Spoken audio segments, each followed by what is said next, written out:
All right, welcome back to week 6. Man, time is flying. It's already week 6.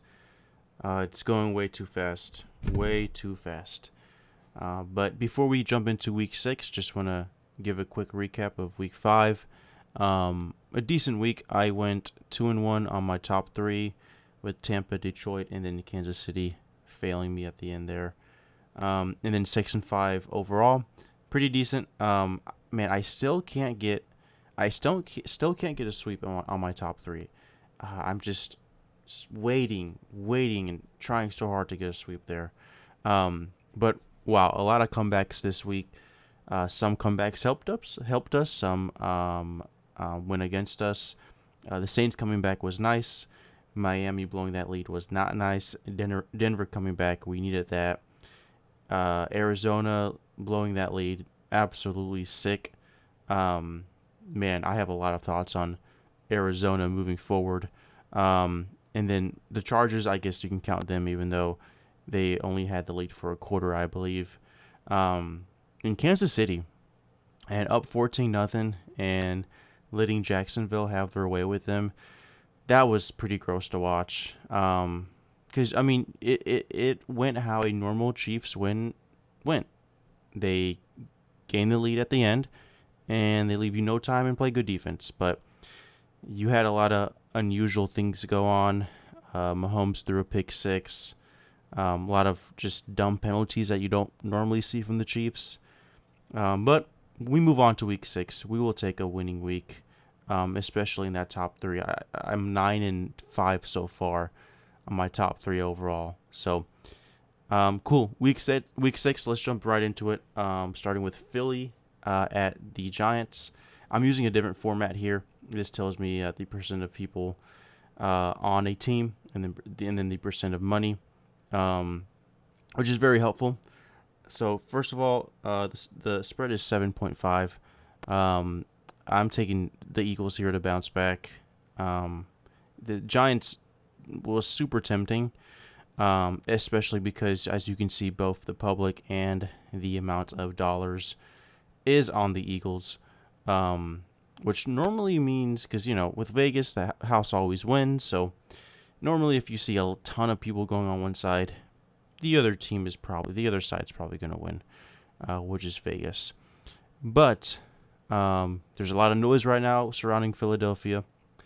A.J. Brown, the receivers are frustrated.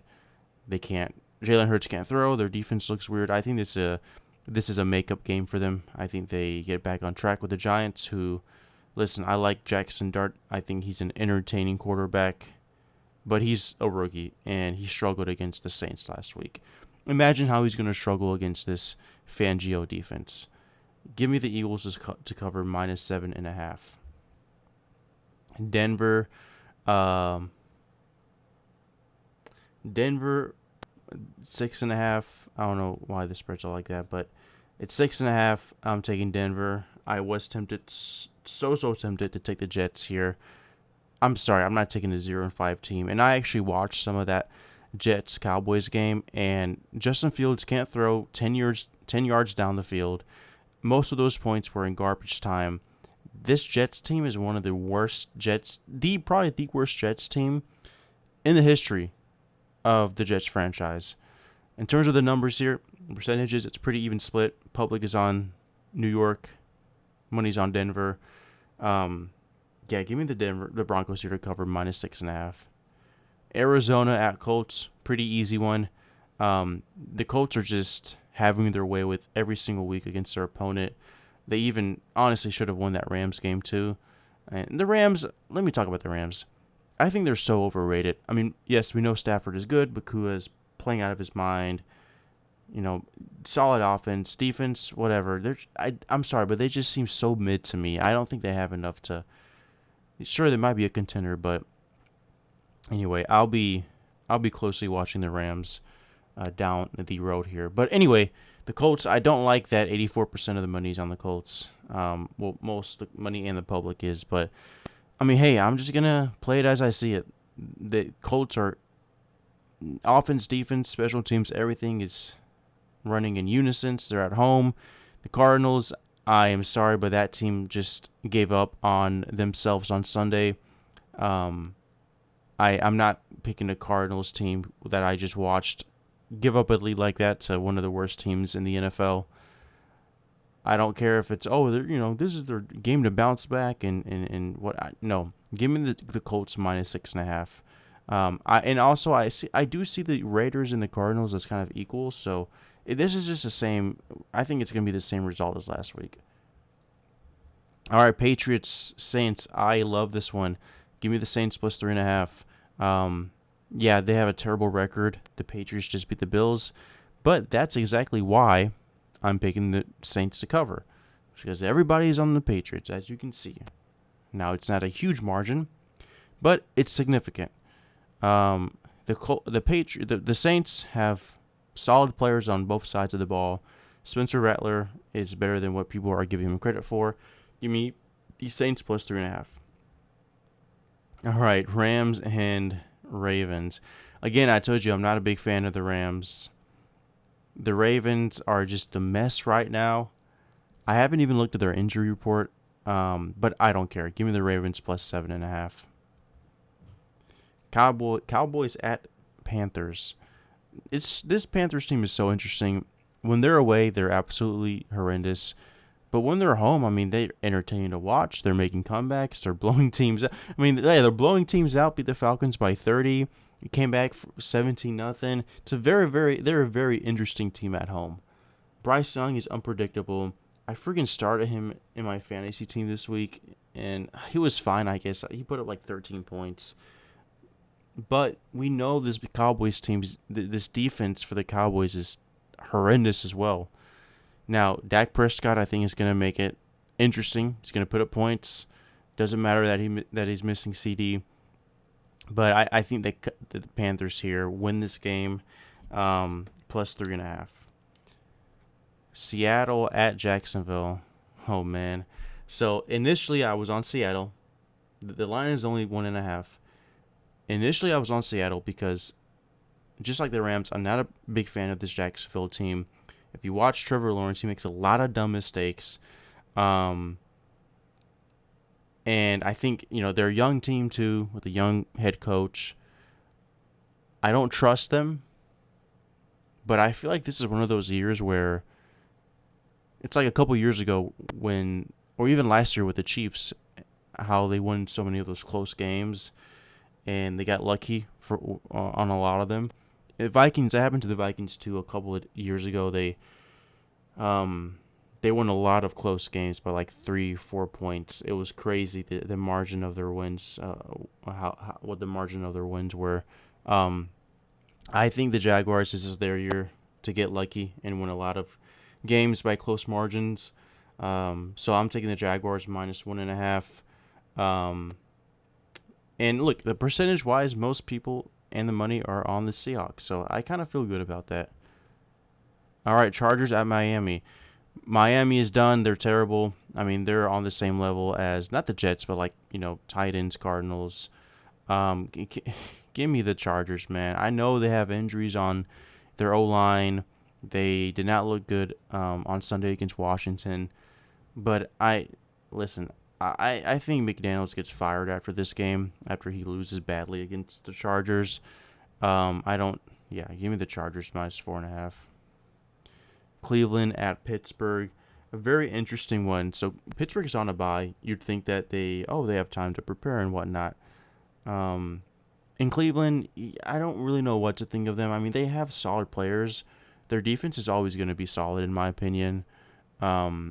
Offense-wise, man, it just really depends on their quarterback. And Flacco couldn't get it done. Right now, it's Dylan Gabriel. And I did watch some of that Vikings game.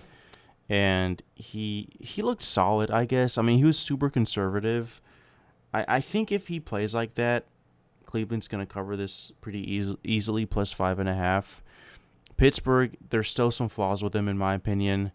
Their defense looked better before they went into the bye, but it's still up. The jury's still out on them. And then their offense too is good, but there was, which game was it where they scored all their points in the first half and second half they just couldn't get it. I forget, but I still have questions on Pittsburgh. I think they win it, but 5.5, I think that's an easy cover for the Browns. Okay. Tennessee is bad, so is Las Vegas. Tennessee's not covering the spread twice in a row. Give me the Raiders -4.5. Cincy at Green Bay, 14.5. My gosh. This is crazy. So, before I looked up these numbers, I already assumed everybody was going to be on the Packers. But no. Folks are on the Cincinnati Bengals. Guys, 14.5 is a lot of points. That's 2 touchdowns. Let me start with the Bengals. We know they're missing their star quarterback. We know Browning is not looking good. They just picked up Flacco. But in my opinion, I don't care which of those 2 quarterbacks start. It's going to be the same result. Flacco is immobile. That offensive line is terrible. Like, what? Connect the dots, do the math. Flacco's going to be trying to run. I was going to say he's going to be running around for his life, but he can barely run. And then Browning, we've seen 2 weeks, 3 weeks of Browning so far. It's not looking good. Lions just blew them out, and honestly, I know that I think the Lions won by 13. Which some would say, oh, that's not that bad. No, they were up by 20 plus points for most of the game, and the Bengals just scored a lot of those points in garbage time. So that's the Bengals. Bad defense, bad O-line, star wide receivers, but that's pretty much it. The Packers, though, it's interesting. They were looking really iffy before the bye. They went toe-to-toe, or I should say the Cowboys went toe-to-toe with the Packers in that one game that was a tie. We know they started off the year strong, but like I said before the bye, they were looking a little uncharacteristic like. But I don't like picking spreads this point margins this big. Because it's the freaking NFL and 14.5. That's 2 freaking touchdowns. Like, let's say they're up by 3 touchdowns in the end, and then they just get a garbage time TD. Boom, they cover the spread. But I'm taking the Packers -14.5. I think they obliterate this Bengals team. They're coming off a bye. They have time to prep. I think Micah Parsons has his way with this O-line. Give me the Bengals. The Packers. Niners at Bucks, a game I kind of want to stay away from, but I have to make a pick. So, give me the Bucks -3.5. I don't love it at all. I honestly could see this game going either way. 3.5 is a freaking field goal, and we know that the Niners are missing players, but Shanahan, he just always keeps the games close. And the Buccaneers, Mayfield is great, but he does have the tendency to turn the ball over, and they are missing some players too. So it's a very iffy game, but give me the Bucks -3.5. All right. Lions at Chiefs. I just want you guys to look at these numbers. 83% of the public is on the Lions. 91% of the money is on the Lions. 9%. Give me the Chiefs -2.5. This is a blind take. I mean, I know both teams. The Lions look awesome. The Chiefs are freaking 2-3. They're not falling 2-4. Okay. Give me the Chiefs to win this game. Listen, the bookmakers know something we don't know. Why did I click on that? Oh Lord. Oh no.